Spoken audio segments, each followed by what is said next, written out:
Bonjour le bon, bienvenue. Nous sommes de retour sur ce bon 3 pour un témoignage puissant. Et ce témoignage puissant nous donnera beaucoup de révélations hors du commun sur ce qu'une sirène donne comme ordre à ses démons contre nous, les gens de la terre. Écoutons ça! Donc, il était 9h59 minutes. Nous sortions d'une veillée de prière. Et on était en train de parler du jeûne et des choses qu'il faut faire pendant le jeûne et ce qu'il ne faut pas faire pendant le jeûne, en fait. L'attitude à adopter et ne pas adopter, des choses comme ça, en fait. Et c'est alors que le Seigneur m'a ouvert les yeux et j'ai vu dans une vision une vague d'anges à qui le Seigneur donnait des instructions.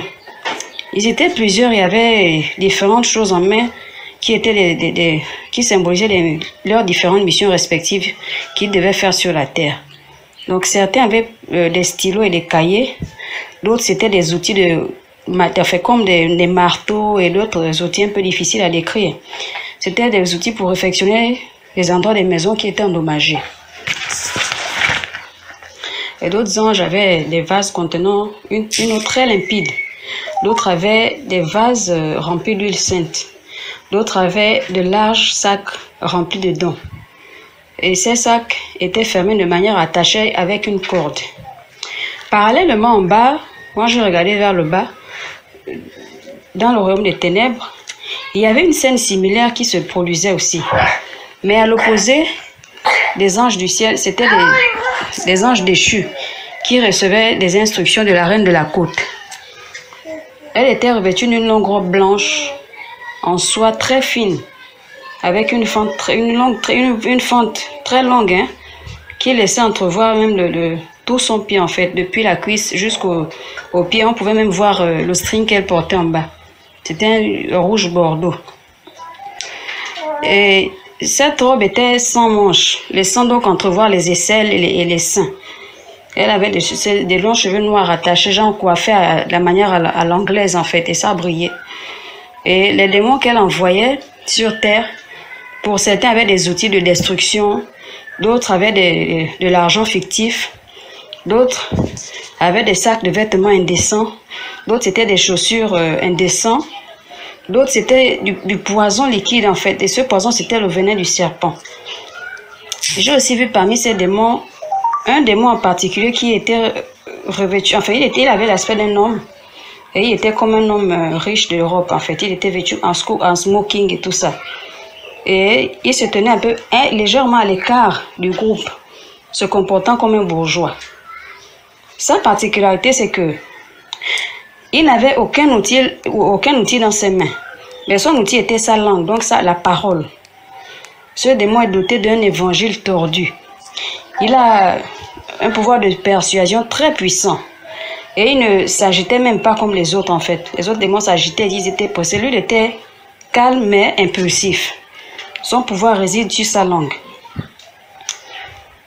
Il ne dit que les mensonges, il ne sait que maudire. Il foule au pied les efforts il foule au pied des efforts des gens. Donc la sirène leur disait, dépêchez-vous de monter à la surface de la terre. Travaillez vite. Vous devez faire plus que vite. Vous savez que les temps sont finis.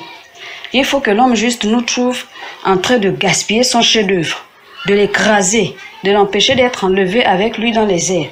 Cette bande de rats ne doit pas monter avec lui. Nous devons les empêcher d'aller vivre là d'où nous avons été chassés. Ils vont peiner toutes les armes que nous vous avons données ici.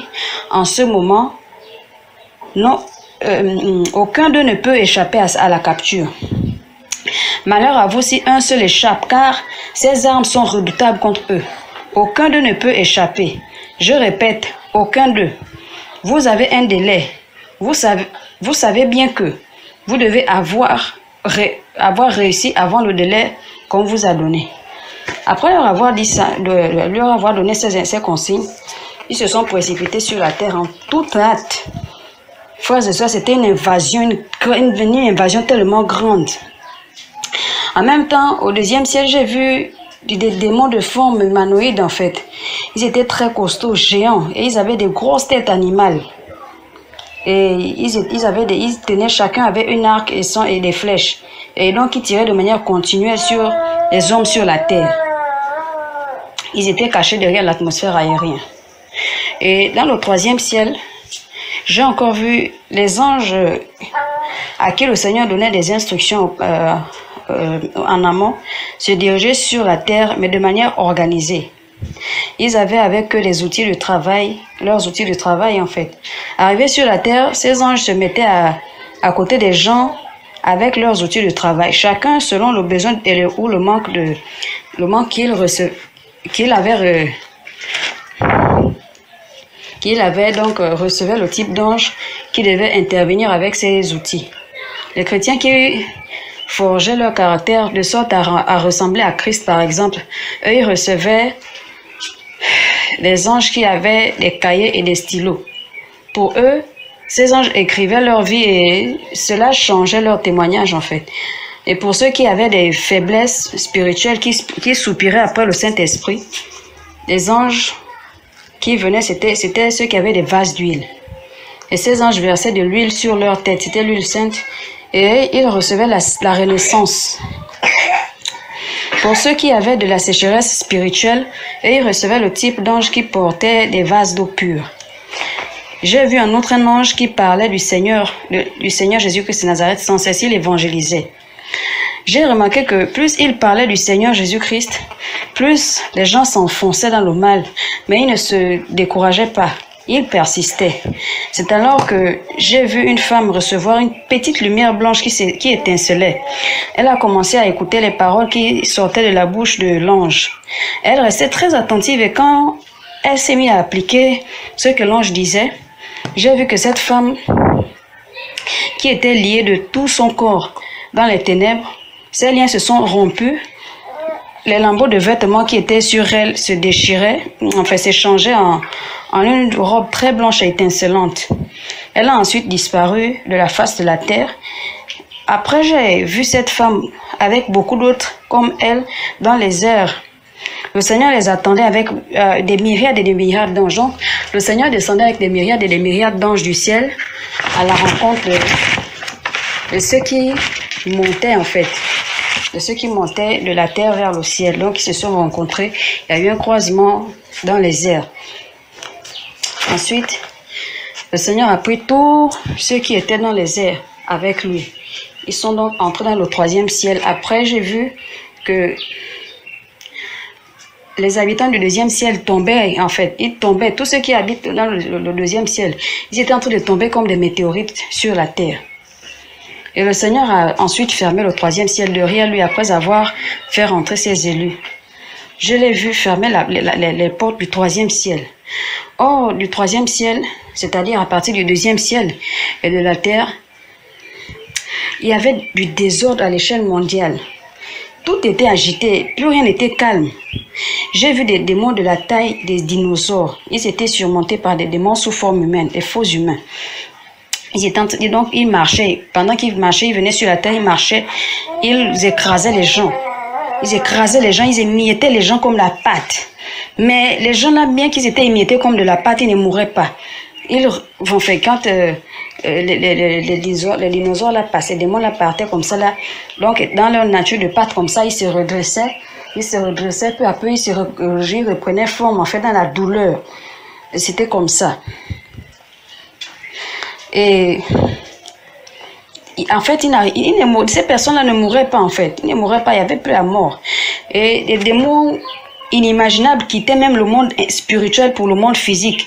C'est-à-dire qu'ils se matérialisaient physiquement en fait. Des gens pouvaient maintenant voir les démons qu'ils n'osaient même pas imaginer dans leur vie, une fois dans leur vie.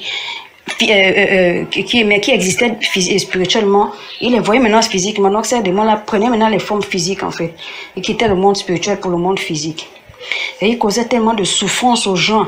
Mais malgré ça, quelques personnes se repentaient, mais c'était comme si ils activaient même encore la colère de ces démons-là. Alors j'ai vu Satan entrer dans un camp. Il avait dit à ces démons de séquestrer tous les chrétiens qui résistaient à ses ordres dans ce camp-là.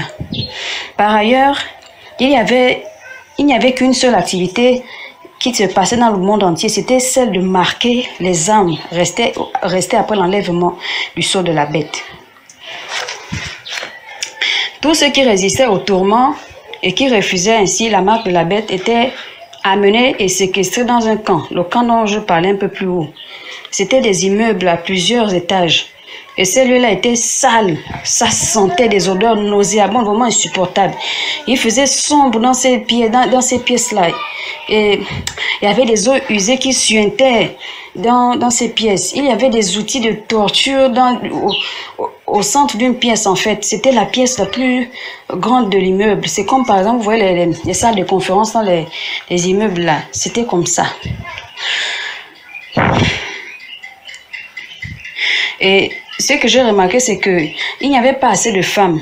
Dans tout ce camp de séquestration dans lequel les démons avaient séquestré les gens, je n'ai vu que 2 femmes. Je n'ai vu que 2 femmes. Et il y avait quelques adolescents, mais la majorité d'hommes étaient des hommes d'âge adulte, en fait. L'âge pouvait varier entre 20 et 68 ans par là. Ça, c'est ce que j'ai vu dans ce camp-là. Et j'ai remarqué que les femmes acceptaient très vite la marque de la bête. J'ai vu une femme qui avait un enfant de 4 ans. Cet enfant de 4 ans n'avait pas pris part à l'enlèvement. Après avoir accepté la marque de la bête, l'enfant pleurait en regardant sa mère. Et dans les pleurs de cet enfant, je comprenais bien que l'enfant reprochait à sa mère d'avoir accepté la marque de la bête. Mais la mère somma son fils de prendre la marque. Elle lui dit ceci: tu sais que tu n'as personne d'autre que moi qui va te garder si tu refuses. Arrange-toi vite, on va te marquer. Il n'y a plus d'espoir pour nous. Au moins, on va vivre une vie de luxe. La pauvreté est finie. Allez, fais vite. Et l'enfant continuait de pleurer. L'enfant ne faisait que pleurer. Il n'avait pas le choix. C'est alors quand même elle a arrangé l'enfant et les démons l'ont marqué de la bête. Les démons l'ont marqué. Ce que j'ai remarqué, c'est que dès que les démons marquaient les gens, ces personnes étaient dépouillées de leur humanité, en fait. Ils devenaient sans cœur, très méchants. J'ai aussi remarqué que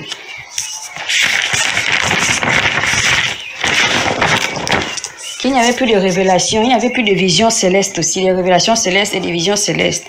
Par contre, les visions et les révélations qui existaient, c'était diabolique. Parce que le Seigneur avait fermé le ciel, donc il ne s'exprimait plus et il avait... Enfin, c'était... Il n'y avait plus la connexion, la transition qu'il y a actuellement entre le ciel, le 3e ciel et nous, en fait. Il n'y avait plus ça. Cette connexion-là, il n'y avait plus ça. Les visions et les révélations et tout ce qui concerne la spiritualité ne faisait... Enfin, qui se faisait dans les synagogues, c'était à la gloire de Satan, en fait. Et après toutes ces choses, j'ai remarqué que les sentiments qui existaient étaient apparents. C'est-à-dire, la joie qui existait était une joie apparente. Elle n'était pas une joie complète. L'amour qui existait n'était pas un amour complet, en fait. C'était des choses comme ça. C'est-à-dire que les gens vivaient avec la peur, la psychose du retour du Seigneur. Parce qu'ils savaient que il y a encore des gens qui résistaient à la marque de la bête. Et ils savaient que le Seigneur devait encore venir faire un 2e tour pour venir prendre ces personnes-là. Donc, ceux qui avaient accepté la marque de la bête vivaient en symbiose avec les démons. Donc, ils pouvaient s'asseoir là parce qu'ils vivaient vraiment le vice, la vie de vice, vraiment à outrance. Donc, parce que pour eux, ils se disaient qu'ils n'ont plus rien à perdre. Puisqu'ils ont déjà accepté la marque de la bête, donc ils vivaient maintenant une vie dissolue, une vie comme ils voulaient, en fait, à 100 à l'heure. Ils n'avaient plus rien à craindre, en fait. Donc, la seule chose qu'ils craignaient, c'est que le Seigneur arrive là maintenant parce qu'ils savaient que leur tourment était déjà arrêté. Donc, ceux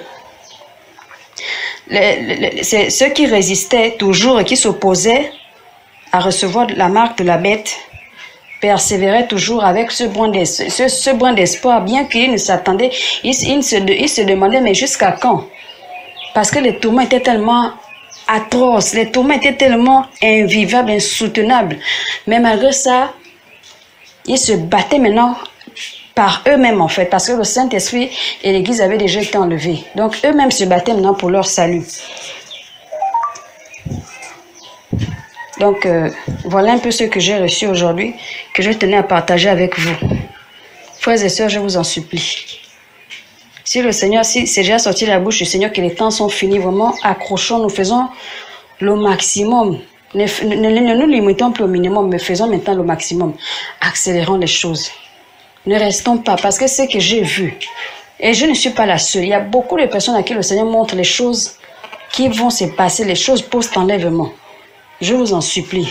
Faisons l'effort de prendre part à l'enlèvement.